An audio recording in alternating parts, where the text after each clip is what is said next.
Hello and welcome to Forever Rugby on Forever Sports. And Jacques Nienaber has announced his side that will take on Wales this weekend with a whole lot of changes in the back line. A pretty expected pack, but some very interesting selections with Damian Willemse starting at fullback ahead of Willie le Roux, as well as JC Kriel being brought back into the mix starting on the wing, and Herschel Jantjies getting a start. So quite a few interesting selections, a couple of selections we probably didn't expect. And there'll be a couple of fans who might like some of the calls, some of the fans who might be frustrated with some of the calls. But before we look at the side itself, as well as sort of what we think and sort of what we can expect from this weekend, please do smash a like on the video and subscribe to the channel as well. So yesterday we talked about the fact that there were a lot of rumors circulating about quite a few changes happening in the backline for the Springboks, which is exactly what has happened. This is the side that will take on Wales this weekend. Front row wise, pretty much exactly as expected. With no Frans Mahurba, Trevor Nyakani will start at tight head, Oxen Chair will start at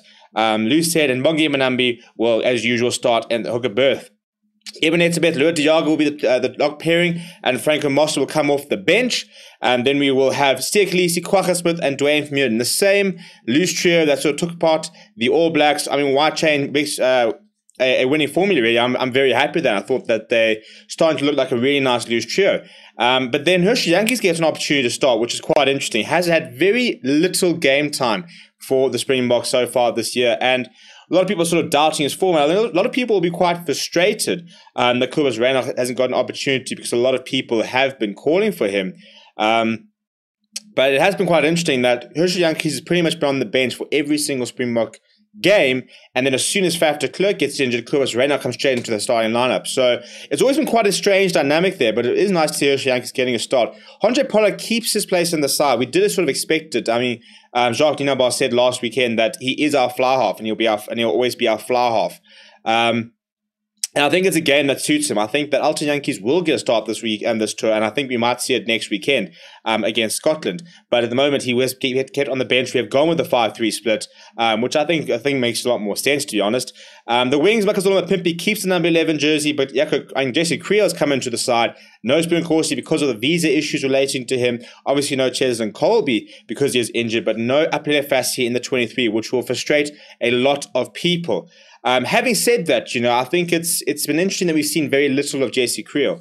And what's quite surprising is to see Damian Willemse get back to full back, which I quite like, actually. I said yesterday in my video that I wouldn't be surprised to see Willie le Roux if you play Apelele Fassi, given the sort of lack of experience.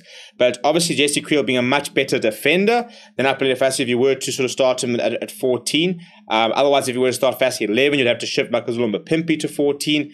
So on the right wing, you do have a lot more defensive abilities, but very, very interesting to see Damian Willemse get a start. And I quite like that. We need to see what he can do. Lots of calls about Willie le Roux, and he's been dropped out of the 23 completely, which will please a lot of people. And then off the bench, Malcolm Marx, Stephen Kitshoff, Vincent Koch, we've become quite used to that. Franco Moster is joined by Jasper Wiese on the bench. I personally would have liked to have seen Marco van Staden.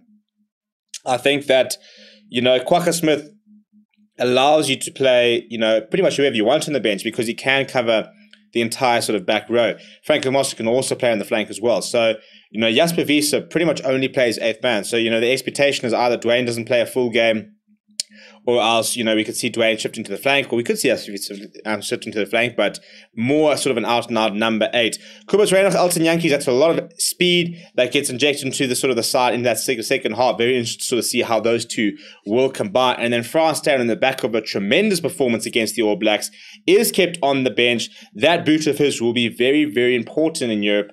And at the end of the day, I can understand why they're playing him. I personally, yesterday said I probably wouldn't have put him in the 23. But I think if Damian Willemse is starting, then no issue with Frans staying on the bench whatsoever, because we are then giving potentially the next generation opportunities to go out and get the job done.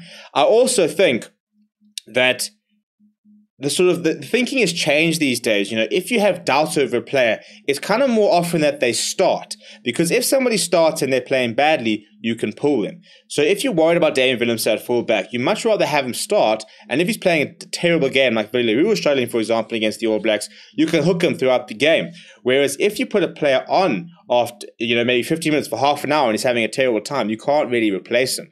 So that's sort of been quite an interesting sort of change of dynamic that we're starting to see more in lineups. But look, it's a very strong 23 at the end of the day. It's good to see Yankees getting a run out. It's good to see Willems getting a run out. We need to see what Jesse Creel can do. He hasn't had a lot of opportunity this year. Kind of sort of fallen off the radar, really. I mean, Lekanya Ans come in and made the number 13 jersey his own, and Jesse Creel all of a sudden, is starting to have a look at. And this is somebody who was a vital part of the squad if we go back to like the 2015 World Cup. So kind of needs to sort of revive his Springbok career. And then off the bench, pretty standard bench. Good to see Elton Jantjies included. Good to see France staying, with the boot. It will be quite useful. I think Kobus Reinach is also going to be a nice impact player. Lots of people would have liked him to start. I would have probably also picked him to start. But given the lack of game time we've seen from Herschel Young, he's also very happy that he gets to start in Perth. The pack is spot on. You're not going to change that. But yeah, let me know what you think in the comments down in the comments below. Smash like over there, subscribe to the channel. Are you happy with the side? You're not happy with the side? What are you thinking? Do you think this is the right side for the game that we're going to be playing? I want to know what you think down in the comments below.